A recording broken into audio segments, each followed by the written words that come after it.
Buong mundo nagingay. Alex Ciala considered best performance ang kanyang panalo versus Magda Linette, kung saan nakuha niya sa 2 sets lamang. Ito isang unexpected outcome considering nagaling si Magda sa isang makapigil hiningang comeback win versus Iga Swiatek. Kaya marami ang nakapansin na ito na ang best game ni Alex sa Miami Open so far. Buong mundo nagingay. Hindi lang ito simpleng panalo, may nabasag na limitasyon dito si Alex.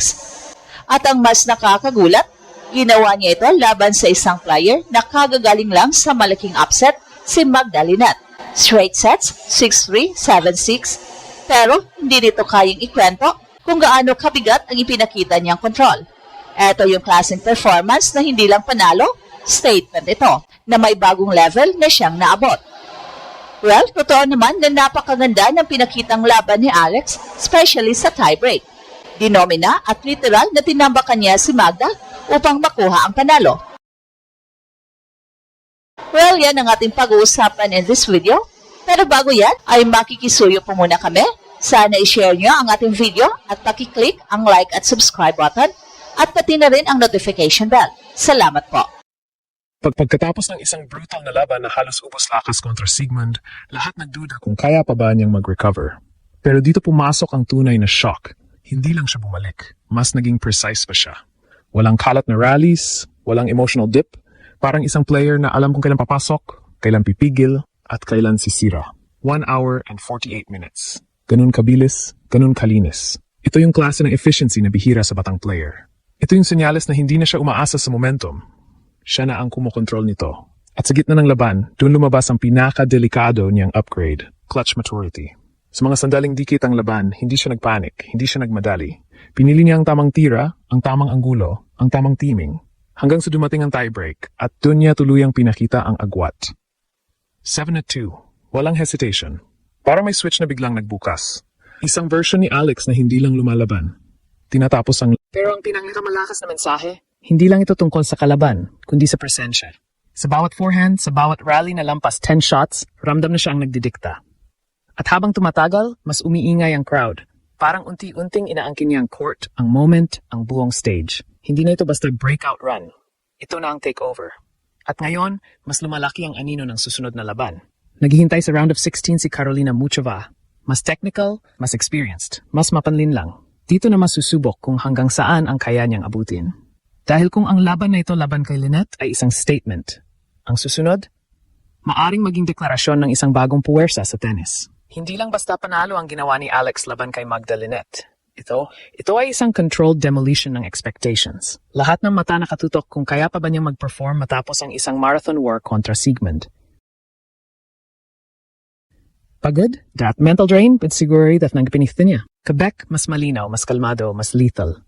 Sa unang set, hindi agad naging madali. Trading holds.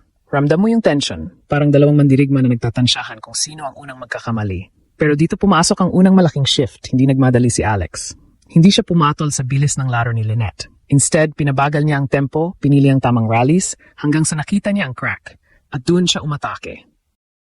Isang break, isang momentum swing. At mula doon, hindi na niya binitawan ang kontrol.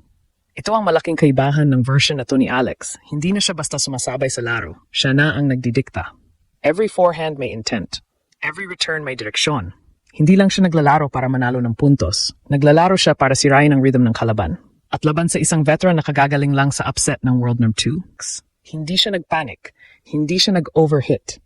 Parang may internal timer siya. Alam niya kung kailan maghihintay, kailan babanat. Hanggang sa umabot sa tea break at doon nagsimula ang tunay na statement. Dito masusukat ang contender. At dito niya pinatunayan, handa na siya. Sa tea break, hindi lang nanalo si Alex, dinurog niya ang doubt. 7-2. Hindi lang score yan. Iyon ay simbolo ng control sa pinaka-pressure na bahagi ng laban. Walang unforced errors, walang hesitation. Parang bawat galaw niya, nakaprogram para tapusin ang laban. Ito na yung tinatawag na killer instinct. Hindi basta nakukuha, hinuhubog yan sa experience. At malinaw, dala na niya na ngayon. Kung titignan mo ang efficiency, maturity, at dominance, hindi siya nag-aksaya ng energy. Hindi siya nagpadala sa emosyon. At higit sa lahat, hindi niya hinayaang magkaroon ng identity ang laro ni Linette. Kahit pa ito ay player na kayang mag-upset ng top seeds buong laban. At habang nangyayari ang lahat ng to, lumalakas ang crowd. Hindi lang basta suporta. energy shift. Parang bawat puntos ni Alex, may kasamang alo ng sigaw, ng bandila, ng paniniwala. At doon mo mararamdaman, hindi na lang siya basta naglalaro sa Miami. Inaangkin na niya ito. Parang ang court mismo, nagiging extension ng kanyang confidence. Ito ang pinakadelikadong senyales para sa mga susunod niyang kalaban. Dahil kapag ang isang player ay may ganitong kombinasyon, control sa laro, composure sa pressure, at crowd sa likod, hindi na siya underdog. Siya na ang hinahabol. At ngayon, mas lalong tumitindi ang kwento. Nasa round of 16 na siya. Naghihintay ang isang mas komplikadong hamon, si Karolina Muchova.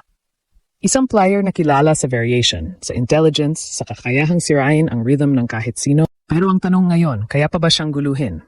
O ito na ang simula ng tuluyang takeover ni Alex sa Miami? Ito na ang moment na matagal nang hinihintay, hindi lang ng fans, kundi ng buong trajectory ng career ni Alex. Dahil ang panalo niya laban kay Magdalinette ay hindi simpleng advancement sa bracket. Isa itong transformation. Mula sa isang rising prospect, ngayon malinaw, isa na siyang tunay na contender. At ang pinakadelikado, hindi pa siya tapos. Kung babalikan mo ang buong laban, makikita mo na hindi lang talento ang nanalo, disiplina, composure, at maturity. Ito yung klase ng performance na hindi umaasa sa hype, kundi sa control. Hindi siya nadala ng emosyon ng crowd, ginamit niya ito. Hindi siya tinabla ng pressure, ginawa niya itong sandata. At dito mo makikita na ang Ayala effect ay hindi na lang tungkol sa kasikatan, kundi sa kakayahang mag-elevate ng laro sa pinakamahalagang sandali.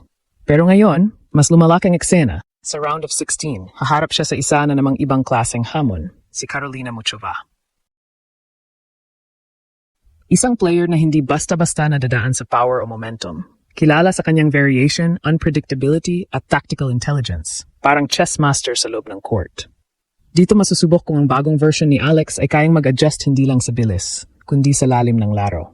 Ito na ang tunay na crossroads. Dahil kung may papasa niya ang test na to, hindi na usapan ang deep run o breakthrough. Title contention na. At doon na papasok ang mas malaking pressure. Kaya ba niyang panindigan ang bagong identity na binuo niya sa Miami? O dito siya susubukin ng isang kalaban na kayang basagin ang momentum? Pero isang bagay ang malinaw. Ang laban niya kay Lynette ay nagsilbing babala. Babala na may bagong puwersang umuuspong. Babala na hindi na siya basta batang umaasa sa potential. At babala na kapag si Alex ay nakahanap ng rhythm, kaya niyang kontrolin ang buong laban at ang buong entablado. Sa puntong ito, hindi na tanong kung kaya niya makipagsabayan. Ang tanong na ngayon ng buong mundo, handa na ba ang mundo sa tuluyang pag-angat ni Alex?